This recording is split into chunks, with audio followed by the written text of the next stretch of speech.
Chapter 26 September 1987, Livermore, California. John tried to remember, but as far as he could tell, nothing about Bill's demeanor ever suggested he was anything more menacing than the director of personnel, except possibly his muscular physique and detached air. Yet Bill had met him at the main gate and took him directly to the sparse office on the top floor of a nondescript building, completely bypassing Livermore's impenetrable security systems in favor of a cursory ID check. That was odd enough, but in response to John's tentative questions, Bill had said only, "There's someone else you need to talk with first." Now John stood uncertainly in the doorway, wondering why Paul Jackson, the head of the CIA Anti-Nuclear Proliferation Unit, was at Lawrence Livermore, apparently waiting for him. A woman seated next to Paul at the conference table rose as he approached, stretching out her arm to give a firm, forceful handshake that radiated confidence, authority, and a no-nonsense attitude. For the first time since saying goodbye to Zoe in New York, John thought, maybe this isn't such a good idea. CIA Special Agent Laura Cooper. Nice to meet you, Mr. Thompson. John sat down in the chair Bill pulled out for him and looked around the table with no small amount of trepidation. So, now that I'm here, why am I talking to the CIA? What exactly is going on? Laura fixed her piercing eyes on his. What we have is a highly sensitive and dangerous situation involving a recent security breach here at Lawrence Livermore Laboratory. 2 disks containing key data on our latest missile test went missing for several days, and embedded tracking software indicates that they were copied. The copies were found on the premises, but, needless to say, such a disastrous breach of security has enormous potential to damage our defense systems.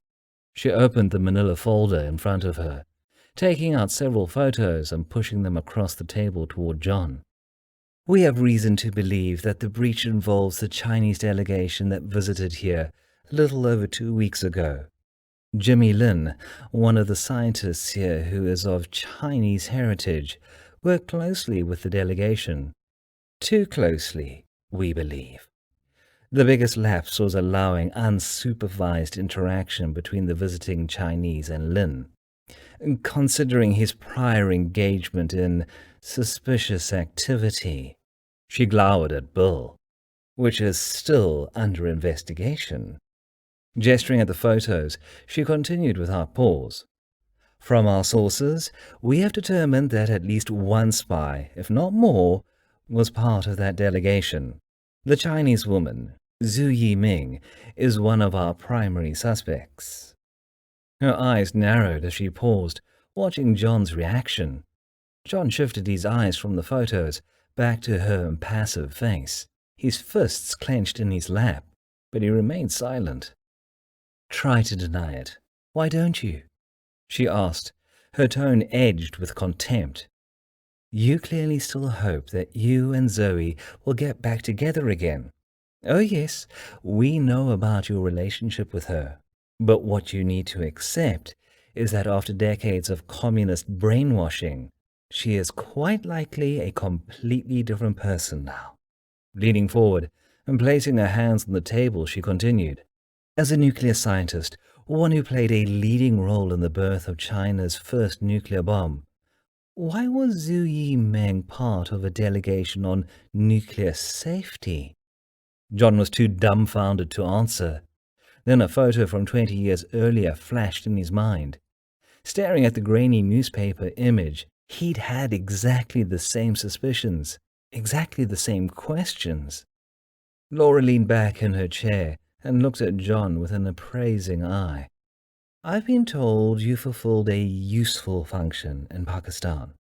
So you want me to go to China, to spy on her, to find out who copied the computer files? John finished the sentence, his voice bitter. Cooper nodded, her cold stare boring into him. No. The silence in the room seemed to expand. If she's innocent, Prove it. Then you can bring her back here. John stared at the table. You know how well Islamabad turned out, Paul. I was responsible for both Marion and Harry's deaths. His gaze flicked up to Jackson, over to Cooper, then back down again. I can't risk Zoe's life as well. Paul spoke up. Their deaths were not your fault. No one blames you. And in the aftermath, you provided us with valuable intel. Why do you think we helped you get Harry's body back home? They were only there because of me. What happened in Pakistan was a tragedy. I understand your loss, the pain and anger you feel. But this is an opportunity to put your life back together again. Laura said, her voice surprisingly gentle. How? Make contact with Zoe. Talk with her. Gain her trust. Learn what she knows or doesn't know. You will report directly to me, bypassing our local agents. Cooper replied. Find and expose the leak, and we will help you get her out. That's my promise.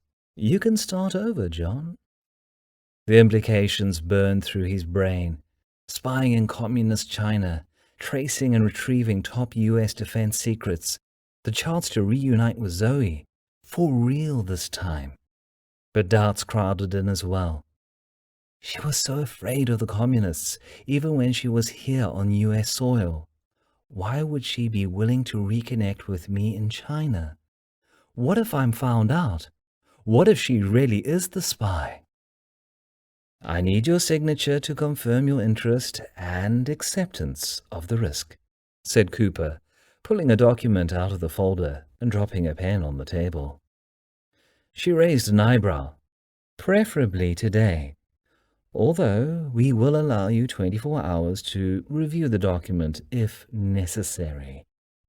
You understand, the stakes in this game are extraordinarily high, so you must be 100% committed to the task. The room was silent once again, as all eyes fixed on John, waiting. He closed his eyes, picturing Zoe's face, her trusting gaze, and sighed as he picked up the pen. Where do I sign? Good. She pushed back her chair and stood, looking down at him. Bill will fill you in this afternoon on as much as he can of the current investigation. We'll discuss the details of your assignment tomorrow morning. You have 1 week to discharge any outstanding commitments and tie up loose ends in New York. Then you'll come back to California for cultural training, as well as basic intelligence instruction, including protocols, procedures, and techniques. Feeling numb, John watched as she strode briskly toward the door and then swung back around. In the meantime, go and get some nice business suits, on the expense account, naturally. Paul, she turned to Harry's boss. In addition to setting up his credentials as a cultural technology attaché in the Shanghai American Consulate, you can start processing his security clearance. Level? Secret.